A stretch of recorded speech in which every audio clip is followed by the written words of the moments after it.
یہ بیٹا وہ آرگنزم ہے. بعض آرگنزم جو کہ یونیسیلولر ہوتے ہیں تو وہ جو اینڈ پہ ہمیں جانا ہے آرگنزم کا پہلو, تو کریشن کے اندر کچھ جانور ایسے ہیں جن کو ہم یونیسیلولر کہتے ہیں. یونیسیلولر بیٹا جو آرگنزم ہوتے ہیں ان کا جسم ایک ہی سیل پر مشتمل ہوتا ہے, تو ان کی جو ایگزسٹنس کی سٹوری ہے وہ یہیں پہ رک جاتی ہے. جبکہ اگر ہم جائیں ملٹی سیلولر آرگنزم کی طرف, ایسے آرگنزم جو کہ ایک سے زیادہ سیل پر مشتمل ہوتے ہیں یا ملٹی سیلولر آرگنزم ہیں, تو بیٹا ہم دیکھتے ہیں کہ ان کے اندر جو ہے سیل ایک طرح کے سیل آپس میں مل کر کام کرتے ہیں, ایک طرح کے سیل آپس میں مل کر کام کرتے ہیں. تو جب ان کا یہ گروپ ہوتا ہے اس گروپ کو ہم ٹیشو کہتے ہیں. تو آرگنائزیشن لیول پہ نیکسٹ جو اسٹیپ ہے وہ ہے ٹیشو لیول, اور ہمارے جسم میں ڈفرنٹ ٹائپس آف ٹیشوز پائی جاتی ہیں. مسل ٹیشو, نرو ٹیشو, ایپیڈرمس یعنی ایپیڈرمل ٹیشو, ایپیتھیلیل ٹیشوز, پودوں کے اندر ہم دیکھیں زائلم ٹیشو, فلوئم ٹیشوز. تو یہ ڈفرنٹ ٹائپس آف ہمارے جسم میں ٹیشوز پائی جاتی ہیں. جی تو اگر ہم ایگزسٹنس کے اگلے لیول پہ, آرگنائزیشن کے اگلے لیول پہ جائیں تو اس کے اندر یہ ہوتا ہے کہ ڈفرنٹ ٹائپس آف ٹیشوز جو ہیں جب وہ آپس میں مل جاتی ہیں, جب وہ آپس میں مل جاتی ہیں اور کسی خاص کام کو کرنا شروع کر دیتی ہیں اور گروپ میں کام کرتی ہیں, تو اس آرگنائزیشن لیول کو ہم کہتے ہیں آرگن. کیا کہتے ہیں بیٹا؟ آرگن. آرگن میں اگر ہم دیکھیں تو ہمارے جسم میں برین ایک آرگن ہے, ہارٹ ایک آرگن ہے, اور ہارٹ میں دیکھیں مسلز بھی ہیں, بلڈ مسل سیلز بھی ہیں, بلڈ سیلز بھی ہیں, نرو سیلز بھی ہیں. تو کئی طرح کے سیلز مل کر پھر ٹیشوز بنائیں اور ٹیشو سے پھر ہمارا آرگن ہارٹ بنا. اسی طرح لیور ہے, اور پودوں میں اگر دیکھیں تو لیف ہے, آئیز, نوز ہمارے اندر ہے, ہینڈ ہے, فٹ ہے. تو یہ ہمارے آرگنز ہیں. تو بیٹا جب organs, different types of organs جب آرگنائزیشن لیول کے اگلے اسٹیپ پہ گئے تو انہوں نے مل کر ایک سسٹم بنایا, یعنی پھر وہ آرگن جو ہیں وہ پھر ایک کسی خاص بڑے کام کو کر رہے ہیں, مل کر کام کر رہے ہیں. تو ہمارے جسم میں یا اینیملز اور پلانٹس کے جسم میں جو ملٹی سیلولر ہے ڈفرنٹ ٹائپس آف سسٹمز پائے جاتے ہیں, جیسے کہ کچھ ایگزامپلز میں نے یہاں پہ لکھی ہیں, جیسے کہ نروس سسٹم ہے, بلڈ سرکولیٹری سسٹم ہے, ڈائجسٹو سسٹم ہے, ریپروڈکٹیو سسٹم ہے, امیون سسٹم ہے, ایکسکریٹری سسٹم, اسی طرح اور بہت سارے سسٹم ہیں. تو بیٹا جب بہت سارے آرگن سسٹمز ایک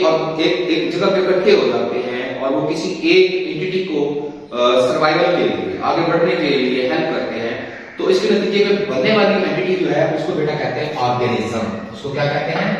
آرگینزم, یعنی لیونگ تھنگ. تو بیٹا یہ جو لیونگ تھنگز ہیں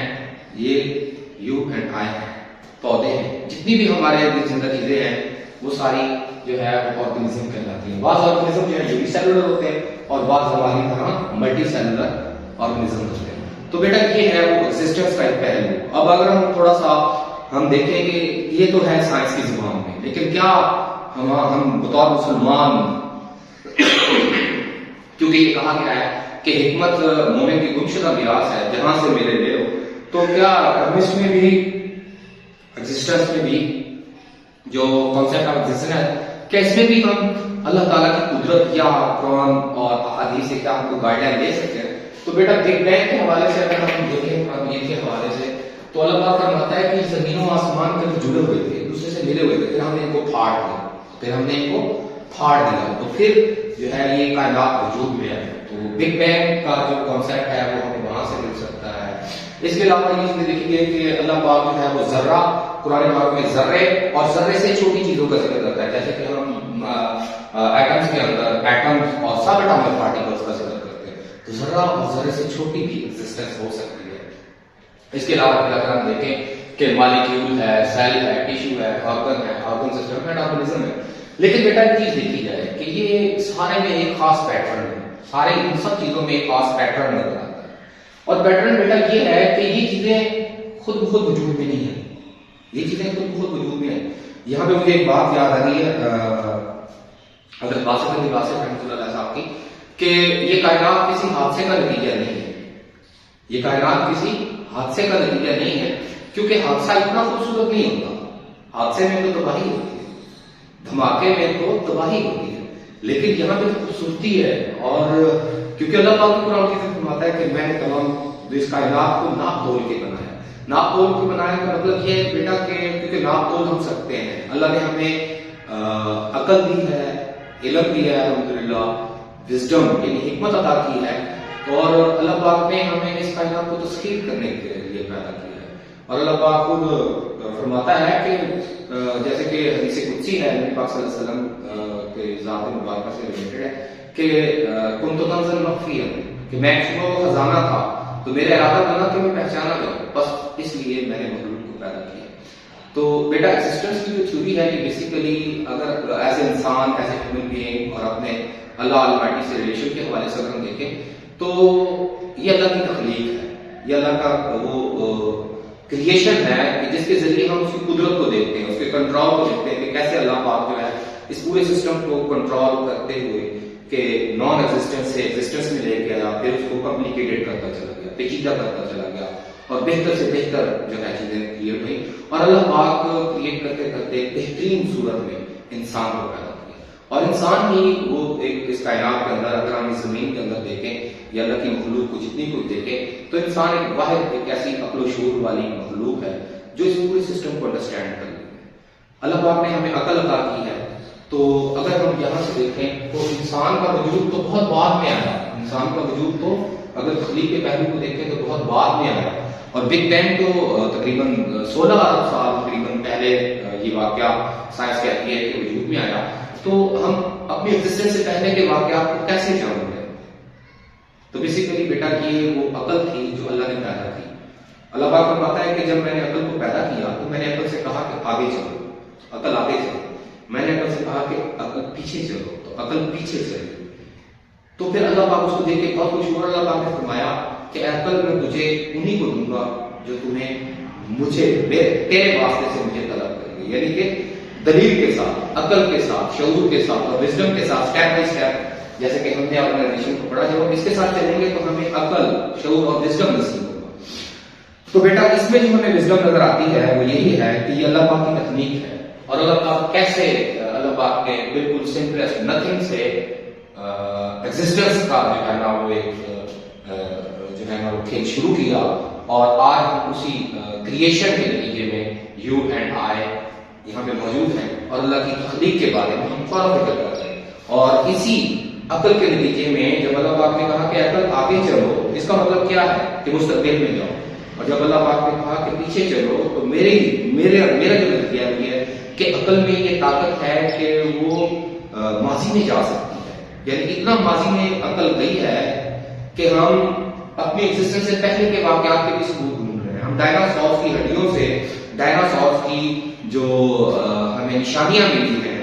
ان کے فاسلز ملے ہیں، ان سے ہم اندازہ لگا سکتے ہیں کہ ڈائناسورس ہماری دنیا میں اس زمین پر آنے سے پہلے سے موجود تھے، اور ہمارے آنے سے پہلے وہ ختم بھی ہو گئے، لیکن ان کے جو ٹریسز تھے، ان کے جو نشانات تھے، ان کی جو آیات اور نشانیاں جو موجود تھیں اس کائنات کے اندر، جو پیٹرنز موجود تھے، ہم نے جب ان کو غور سے دیکھا تو اب ہم اس نتیجے پر پہنچے کہ اس کائنات کی زمین کے اوپر کبھی بہت بڑے بڑے جاندار تھے،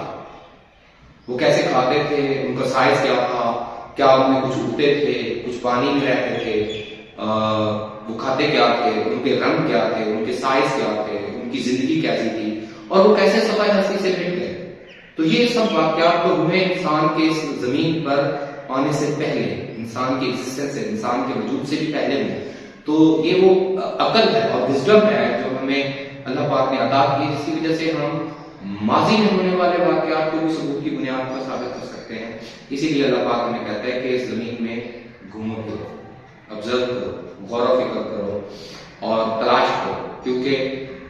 جب آپ وزڈم حاصل کرتے ہیں، جب آپ علم حاصل کرتے ہیں تو علم تو معلوم تک نہیں جاتی ہے، اور اس کائنات میں سب سے بڑا معلوم جو ہے وہ اللہ المیٹی کی ذات ہے۔ تھینک یو ویری مچ۔ امید ہے کہ آپ کو